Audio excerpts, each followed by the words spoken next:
সালটা ছিল 2022। আমি নবম শ্রেণীতে পড়ি। তখন আমার বয়স 15 বছর। আমার এক্সাম চলছিল।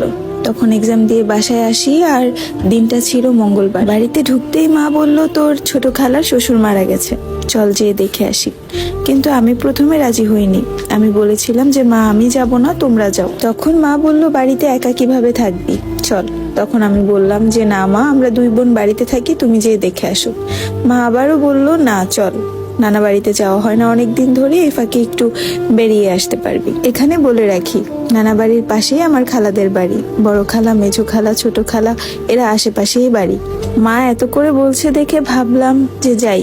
মা যখন এতবার বলছে, যেয়ে আসি। যেই ভাবা সেই কাজ। আমাদের বাড়ি বরিশাল, আর নানার বাড়ি হচ্ছে পিরোজপুরে। তারপর দুপুর 2টা বাজে রওনা দিলাম সবাই মিলে। তারপর আমার খালাতো ভাই আসে আমাদেরকে এগিয়ে নিয়ে যেতে, মেঝো খালার ছেলে।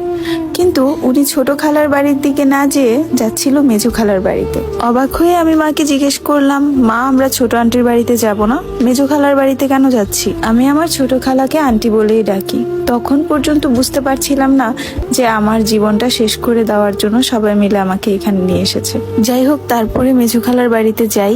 যে সবাইকে দেখে মোটামুটি ভালোই লাগলো, খালাতো ভাই বোন সবাইকে। সেখানে বড় খালাও ছিল। প্রথমে ঢুকেই আমি ফ্রেশ হতে চলে গেলাম।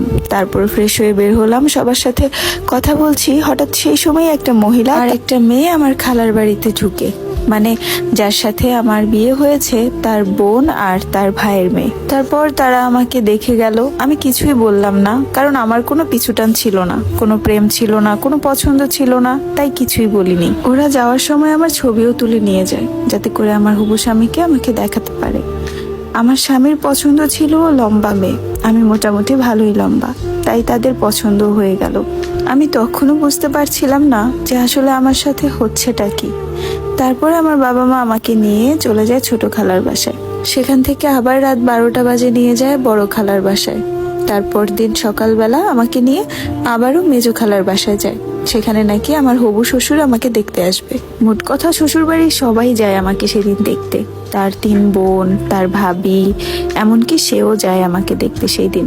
আমাকে দেখে তারা আংটি পরিয়ে আসে। আমার স্বামীরা ছিল 4 ভাই 3 বোন। তার ভাইরা সবাই বিদেশে থাকে, আমার স্বামীও ইতালি থাকে। আমার গায়ের রং ছিল শ্যামলা। তারপর তারা সবাই আমাদের বাড়িতে যায়, মানে আমার বাবার বাড়িতে যায়। দেখে এসে পরে শুক্রবারে আমাদের কাবিন বিয়ে হয়। আমার বিয়ের 2 দিন পর আমার শ্বশুর আমাকে একটা ফোন দিয়ে যায়। আমার শ্বশুর ফোন দিয়ে গেলেও আমার স্বামী কখনোই আমার সাথে ফোন দিয়ে কথা বলতো না। আমাদের বিয়েটা হয়েছিল আমার খালার বাড়িতে। আমার কোনো প্রয়োজনে যদি আমি তাকে ফোন দিতাম, সে ফোন ধরতো না। আমি ভেবেছিলাম হয়তোবা নতুন নতুন, তাই এমনিতেই আমার সাথে কথা বলে না। আর আমি বা তখন কি বুঝি বলেন? আমাকে সবাই বলতো ফোন দিতে, আমি ফোন দিতাম, কিন্তু সে ধরতো না। যদিও মাঝে মধ্যে ধরতো, কেমন আছি, কি করছি, এতটুকুই, তারপরে রেখে দিত। এর বেশি কিছুই কখনো বলতো না। তারপর আমি আমার খালার বাড়িতে থাকা অবস্থায় আমার শ্বশুর বলল আমাকে তুলে নিয়ে যাবে, যেহেতু আমাদের কাবিন বিয়ে হয়েছিল। কিন্তু আমার বাবা